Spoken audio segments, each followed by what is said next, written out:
Welcome back. Want to escape the cold and the snow? Then take a trip to the Amazon.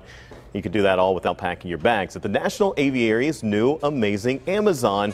It's a multimedia free flight bird show. It's an immersive experience to highlight the fragile beauty of the world's rainforest and its native birds and wildlife as well. The show features species never seen before at the Aviary. Kathy Schlott is the curator of behavioral management and education at the National Aviary, I should say. It's here with two of the stars of the show, starting with a very colorful bird. How are you doing today? I'm great. How are you? I'm doing wonderful. Tell me about who we have here. This is Tyler, and Tyler is a Hyacinth Macaw. Okay. They're the longest macaw, reaching over 3.5 feet from head to tail. And they have an incredibly strong, bite.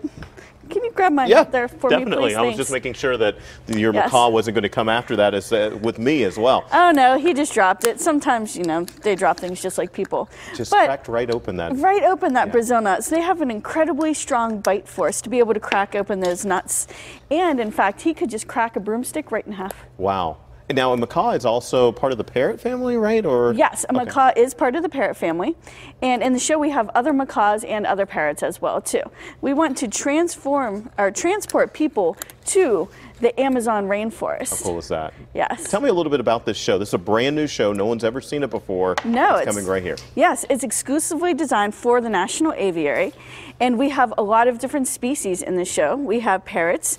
And one of the cool, unique things that we're doing with the parrots is we're featuring their social gathering spot in the Amazon, which is a clay lake. So we've designed and built a floor-to-ceiling clay lake where the parrots go out and demonstrate the importance of it down in the rainforest. And there's something about like a what's going on? I don't even know what it.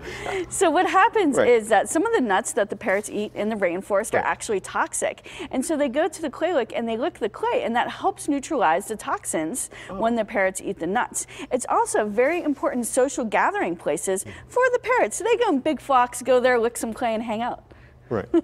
So I'm actually going to send Tyler to one of my trainers, Krista, that I brought with me here today, and then we can bring out the next bird. Because it's not just birds, but it's also, you have animals that are also going to be in this new show. We do. We have everyone's favorite, Valentino, our two-toed sloth, is going to be in the show. Okay. Yes. People remember Valentino from when he arrived at the National Aviary 2 years ago, but it has been 2.5 years already.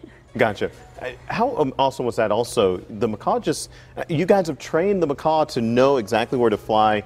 How long did that take? How do you even do that? Well, we break all of our training up into really small, manageable steps for the birds to learn. And then we use positive reinforcement. So whenever they do anything we ask them to do, we give them lots and lots of treats. So the parrots, it's nuts, seeds, things like that. For the animal that just came out, this guy.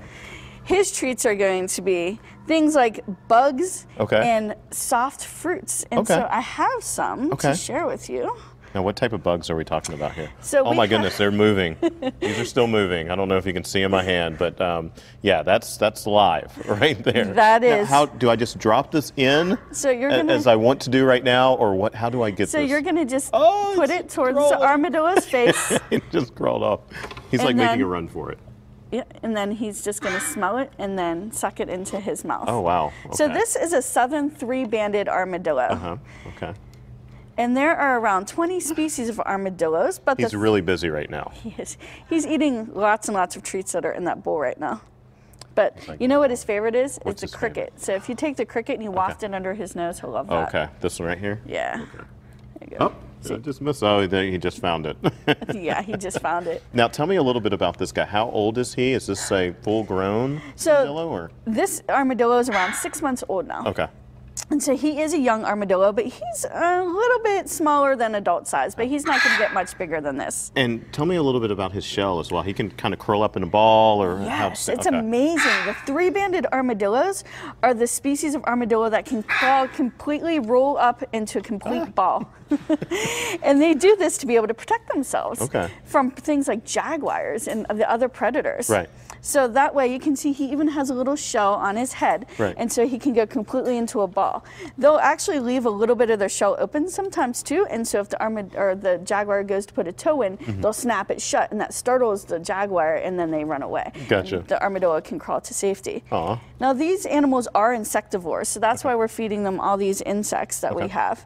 And then they'll also eat the ripened fruit that falls off the rainforest trees. Okay. Will go on the ground, and they'll suck up in their little mouths, the soft fruits. Okay. Now tell me a little bit about the new show. How, if people want to go and to check out the new show, what do they need? What are the times? When is it going on? It runs twice daily at 11 and 1:30. Okay. It is $5 a ticket in addition to general admission, and we are dark on Tuesdays because that's the birds and the mammals' days off. Oh, okay. Yeah, they need days off too, don't they? Yes, definitely. But it's amazing. We use video, lighting, music, new set pieces featuring a floor-to-ceiling kapok tree, all to transport people to the Amazon with these live animals that just bring the Amazon to life right here in Pittsburgh. Besides just the show, what else are you doing to just kind of bring the Amazon to people? Well, we have new species. Okay. We have a Toco toucan that we've never had at the National Aviary What is before. that? That is the largest species of toucan. Okay. And they're just beautiful. They have really long beaks to be able to reach into different plants and be able to get the insects out of it. He is going to be about this big. Okay, all right, so a good foot and a half tall or so, okay. And a lot of beak, mostly beak. A lot of beak, yes. Mostly beak right there as well. All right, so certainly you said twice a day, and when does the show begin? Has it already started up? It started a couple weeks ago. Started a couple of weeks ago, so you can definitely, check out the show there. I want to see if he'll take a me really quickly. Oh, maybe. No, he said no. So if you just want to stick it on the ends of your fingers. Okay, right there. sorry. There you go. All right, and now go ahead and.